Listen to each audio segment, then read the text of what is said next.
Selamat pagi pendengar, dari lantai 7 Medan Merdeka Barat Padan 5 Jakarta, inilah Radio Republik Indonesia dengan Warta Berita Pagi.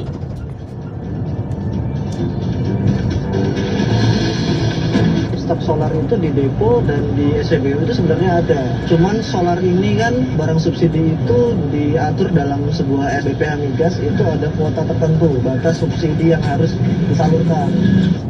Politaker itu perusahaan sehat, anak perusahaan dari Pertamina. Tapi selama ini fokusnya pada perusahaan charter, ya angkutan charter sewa kan, bukan niaga berjadwal yang jual tiket.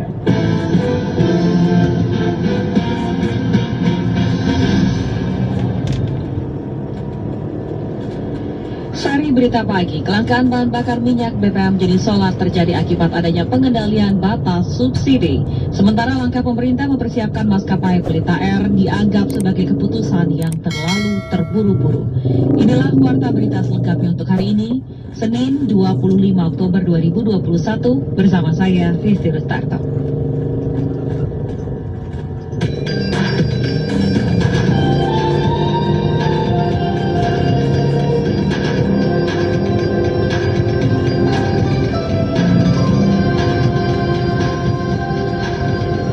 Indonesia Ocean Justice Initiative atau IOJI mencatat selama 2 bulan terakhir masih terjadi aktivitas pencurian ikan oleh kapal ikan asing atau KIA di wilayah pengelolaan perikanan Negara Republik Indonesia atau WPP NRI 711 yang mencakup Laut Natuna Utara.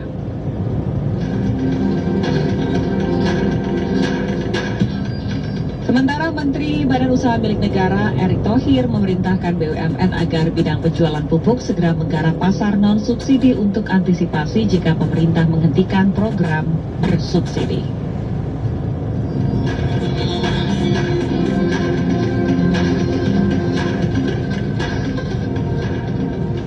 Junta militer Myanmar berjanji akan bertindak kooperatif dalam pelaksanaan rencana perdamaian yang disepakati dengan Asosiasi Negara di Asia Tenggara atau ASEAN.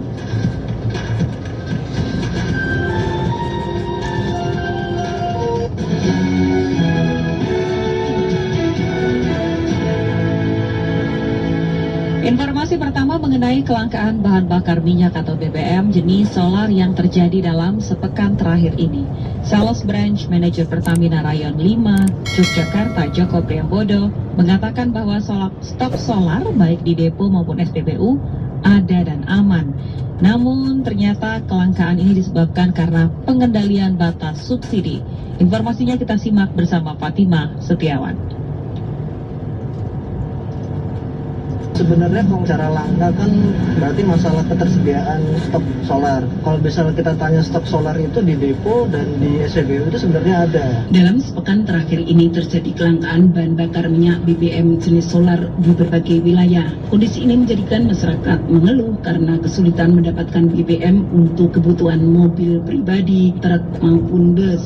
Sales Brand Manager Pertamina Rayon 5 Yogyakarta, Joko Priambodo mengatakan, sebetulnya stok solar baik di depo maupun di SPBU ada dan aman. Hanya saja kelangkaan solar itu berkaitan dengan pengendalian batas subsidi. Lanjut Joko Priambodo, karena solar merupakan BBM masuk kategori subsidi yang diatur dalam SK BPH Migas dengan kuota tertentu dan terdapat batas subsidi yang harus disalurkan. Untuk tahun 2021 pengaturan kuota bersubsidi diatur oleh regulasi berdasarkan kuota per lembaga penyalur, bukan kuota per kabupaten seperti sebelumnya, di mana Pertamina mengatur distribusi agar aman, sedangkan saat ini terpaku pada kuota per lembaga penyalur. Sebenarnya kalau kita bicara langka kan berarti masalah ketersediaan stok solar. Kalau misalnya kita tanya stok solar itu di depo dan di SPBU itu sebenarnya ada. Cuman solar ini kan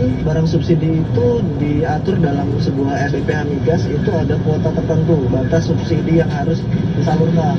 Joko menambahkan, jika SPBU menjual solar melebihi batas kuota, maka mereka akan menerima tagihan dari BPH Migas, yaitu selisih subsidi dikalikan dengan jumlah liter yang lebih dari kuota.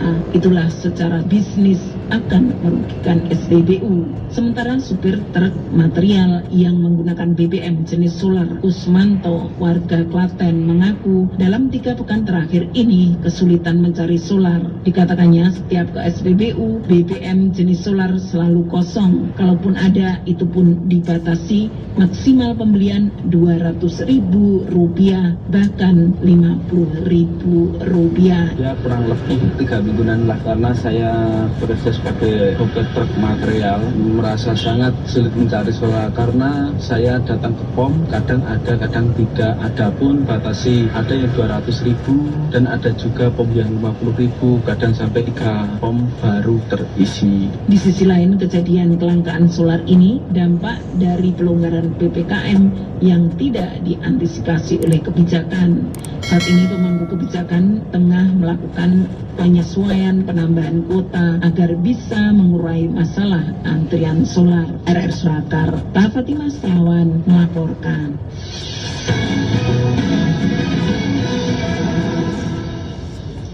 Kita beralih ke informasi lainnya. Perludem menilai KPU memiliki dasar hukum yang kuat untuk bisa menentukan jadwal pemilu 2024. Hal tersebut menyusul karena belum jelasnya jadwal pelaksanaan pemilu di tahun 2024 mendatang. Alfred Stuter melaporkan selengkapnya.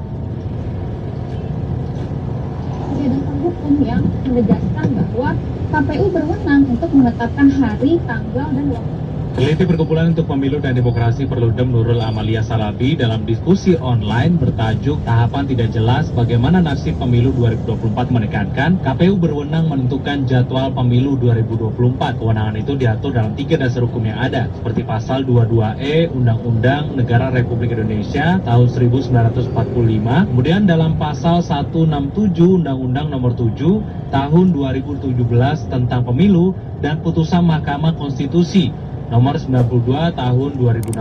Sehingga menurut Amalia, apa yang diusulkan pemerintah atau anggota Komisi 2 yang lain itu hanyalah sekedar usulan kepada KPU. Di konstitusi, KPU dijamin untuk bisa bersikap mandiri.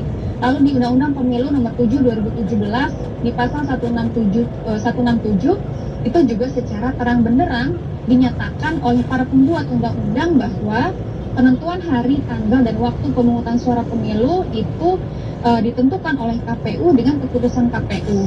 Bahkan ada juga putusan Mahkamah Konstitusi Nomor 92 tahun 2016 yang semakin menguatkan kemandirian KPU bahwa konsultasi kepada DPR dan pemerintah dalam membuat PKPU itu tidak mengikat. Jadi apa yang diusulkan oleh pemerintah atau anggota Komisi 2 yang lain itu hanya usulan gitu ya kepada KPU. Kewenangan KPU ini mendapat respon yang beragam dari masyarakat. Ada yang mendukung, ada pula yang meminta agar kewenangan ini tidak menjadi alat politik. Saya Indah, warga Jakarta Timur.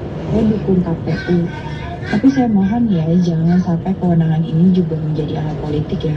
Ya saya semoga sih pemilihan jadwal pemilu 2024 mendatang ini jadi membawa hasil lebih baik.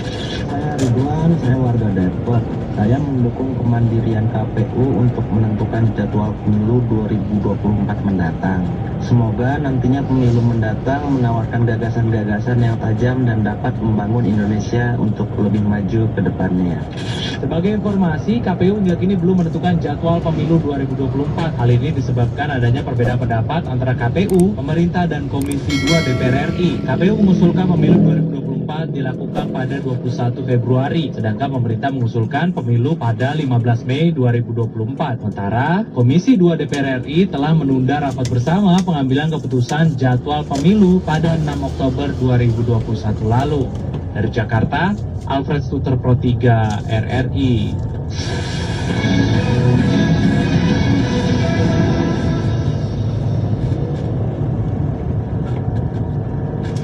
Menko Bidang Kemaritiman dan Investasi atau Marves Luhut Binsar Panjaitan mengatakan Indonesia mampu masuk dalam endemi di tahun 2022 jika dapat melewati libur Natal dan Tahun Baru 2021. Rini Herani menyampaikan informasinya.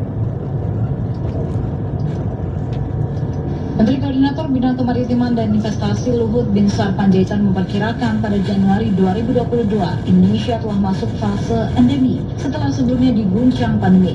Meski demikian, menurut Luhut, seperti dikutipkan oleh YouTube Sekretariat Presiden Minggu 24 Oktober 2021, fase endemi bisa terjadi di Indonesia jika pada libur Natal 2021 dan Tahun Baru 2022 tidak terjadi lonjakan kasus COVID-19 akibat tingginya mobilitas masyarakat. Pemerintah lanjut Luhut juga terus mendorong percepatan vaksinasi dan penggunaan aplikasi Peduli Lindungi serta terus meminta kepada masyarakat dan seluruh stakeholder untuk tidak abai dalam menerapkan protokol kesehatan. Kalau kita bisa melampaui dan Nataru ini dengan baik pada Januari, saya pikir kita sudah masuk pada endemi, karena pada saat waktu itu saya kira sudah kita harapkan terdapat obat antivirus ini. Perkembangan yang ada dan kepemimpinan Presiden Jokowi, saya yakin kita akan mampu segera mengatasi dan keluar dari pandemi COVID-19 sebagai bangsa dan negara yang lebih kuat. Keberhasilan kita mengendalikan varian Delta hingga saat ini menegaskan bahwa Indonesia bisa mengatasi berbagai permasalahan dan tantangan ke depan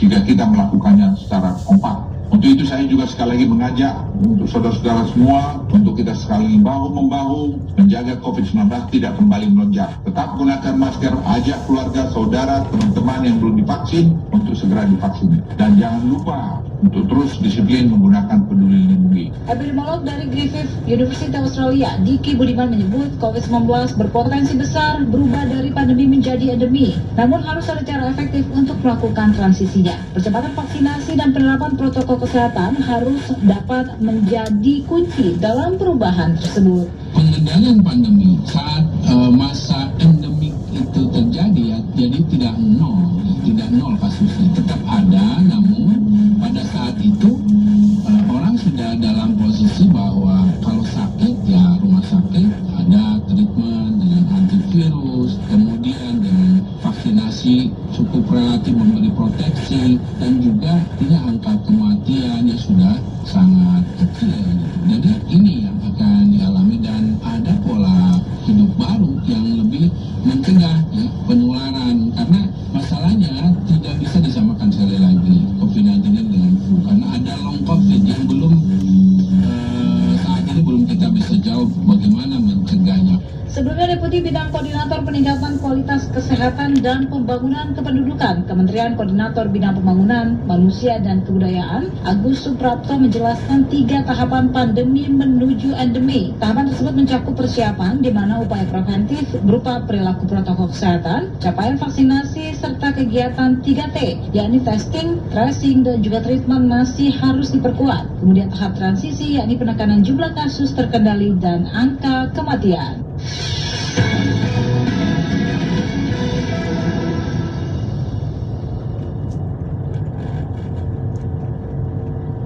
Bebas dari zona merah tidak membuat pemerintah Indonesia gegabah dalam menyelenggarakan kegiatan seni berskala besar seperti yang sering ditunggu-tunggu, yakni konser musik.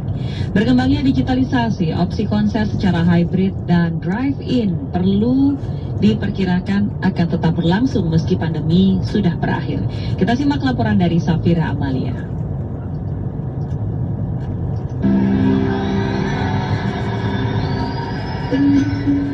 Industri musik merupakan salah satu subsektor ekonomi kreatif yang turut mengalami tekanan selama pandemi COVID-19. Selain sebagai sarana aktualisasi pekerja seni, penyelenggaraan konser musik juga menjadi sumber ekonomi bagi mereka yang berkecimpung di subsektor ini. Meski saat ini Indonesia telah terbebas dari zona merah, namun pemerintah sangat berhati-hati dalam hal penyelenggaraan kegiatan seni berskala besar seperti halnya konser musik. Direktur Musik, Film, dan Animasi Kementerian Pariwisata dan Ekonomi Kreatif Muhammad Amin menyebut konser musik dengan konsep hybrid dan drive-in diperkirakan tetap akan menjadi tren meski konser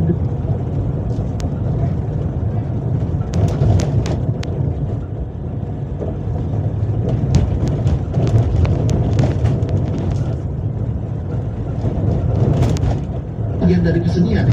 Orang-orang kreatif seniman itu kan justru dia sangat kreatif ketika dia mendapat masa yang sangat sulit. Karya-karya besar lahir di zaman yang sulit ini. Nanti drive-in konser terus kemudian hybrid konsep itu akan menjadi sesuatu yang sama, dan saya yakin akan muncul lagi kreativitas yang lain seperti God Bless 48 tahun kemarin. Meski demikian, Amin mengatakan pihaknya terus berupaya agar penyelenggaraan konser secara langsung di luar ruangan dapat kembali terlaksana dengan menurunnya level PPKM di Indonesia. Sementara itu, pendiri Backstagers Indonesia, Krisnanto Sutrisman, mengatakan jika nantinya konser akan segera dilakukan secara langsung atau luring, Asosiasi Event Organizer perlu mendapatkan sosialisasi dan pelatihan agar lebih memahami protokol kesehatan dan tahu apa yang harus dilakukan. Teman-teman event organizer ini sebenarnya dalam posisi menunggu dan bersiap gitu. Bahkan kita adalah industri yang paling pertama mati duluan dan mungkin akan bangkit belakangan gitu ya. Kemenparekraf sendiri menekankan bahwa konser musik memerlukan komitmen tegas dari penyelenggara dalam menerapkan protokol kesehatan secara ketat. Tak hanya itu, penyelenggaraan pun harus membentuk satgas atau panitia khusus yang berdedikasi mengawasi penerapan prokes selama konser musik berlangsung. Pada penyelenggaranya nanti, seluruh event skala besar harus mendapat izin dari Satgas daerah yang mengetahui status epidemiologi, cakupan vaksinasi, serta level PPKM pada daerah tersebut. Selain memastikan orang-orang yang berkegiatan di ruang publik rendah risiko COVID-19, juga perlu dilakukan upaya mitigasi dengan persiapan matang, pelaksanaan acara dengan disiplin prokes, serta implementasi aplikasi Peduli Lindungi. Dari Jakarta, Safira Malia, Pro 3 RRI.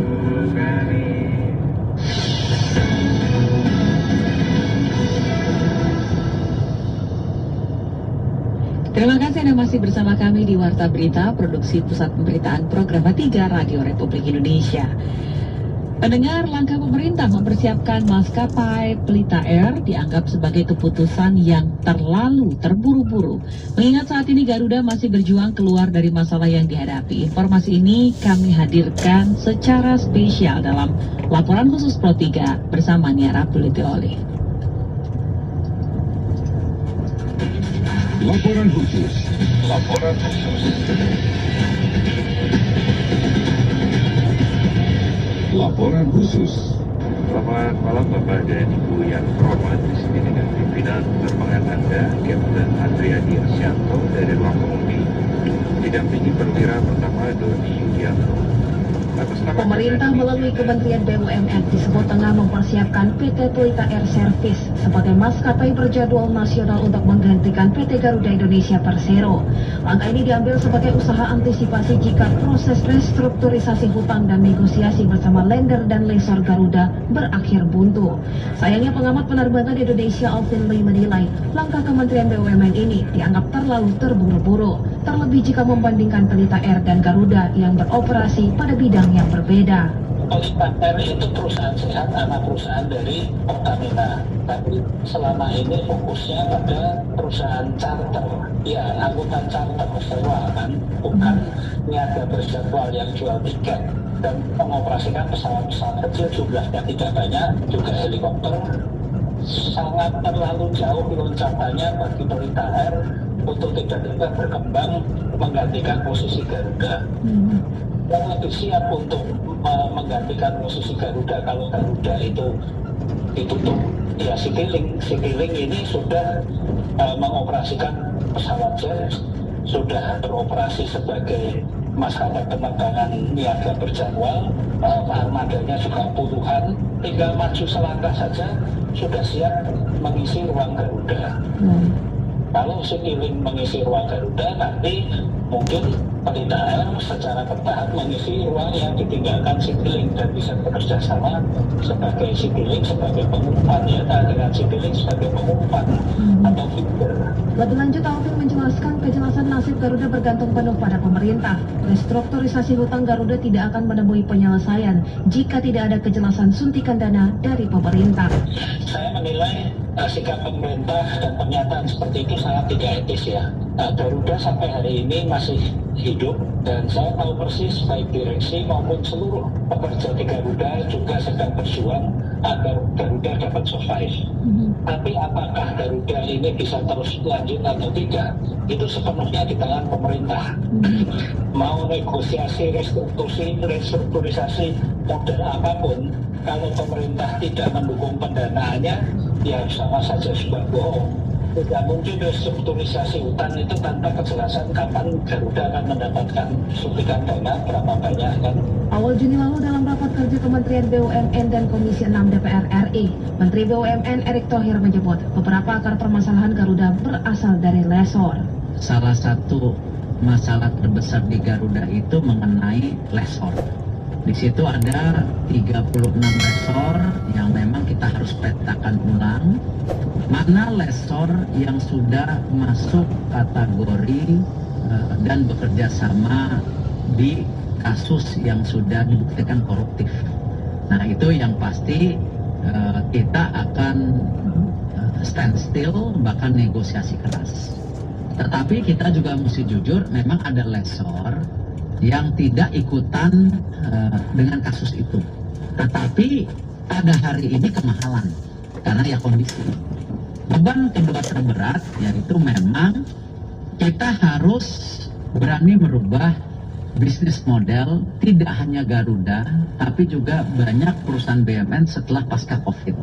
Khususnya untuk Garuda, kita bisa lihat dari data-data sebelumnya bahwa memang kan sebenarnya traveling yang ada di Indonesia itu 78% domestik, hanya 22% yang asing. Nah, kebetulan kita negara kepulauan yang mestinya kita lebih baik fokus di domestik. Untuk luar negerinya kita ya code sharing aja. Sejak masa pandemi COVID-19 melanda dunia, bisnis penerbangan menjadi salah satu sektor yang paling merasakan dampaknya. Jika sebelum pandemi dalam sehari Garuda Indonesia mampu mencatatkan kurang lebih 500 penerbangan per hari, maka di masa pandemi jumlahnya hanya mencapai 150 penerbangan per hari. Namun akar permasalahan Garuda sendiri sudah ada jauh sebelum pandemi, di mana Garuda disebut selalu merugi hingga 100 juta dolar Amerika per bulan.